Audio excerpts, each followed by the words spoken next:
Həll mütmələr hər şey həll etdi Arsenal üçün. Sağ olsun.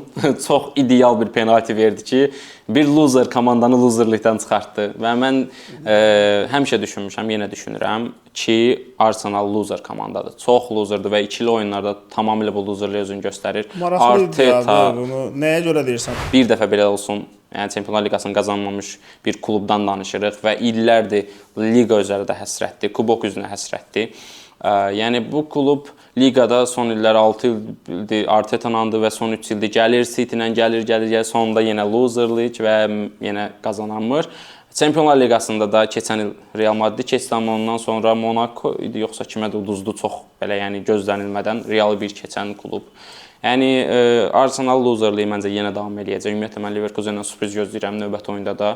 Niyə də yox, yəni 1-1-dir nəticə, hələ heç nə bitməyib. Yəni Arsenal stadionu da elə bir qorxulu stadionlardan deyil, yəni hansı ki Liverpoolun bir Anfield'ı deyil və yaxud da Barcelona'nın Camp Nou-su deyil. Yəni buna görə düşünürəm ki Leverkusen mərhələ adlaya bilər və korner komandasına kornerdən qol vurdu. Arteta'nın tipik o korner taktikası bu dəfə işə yaramadı.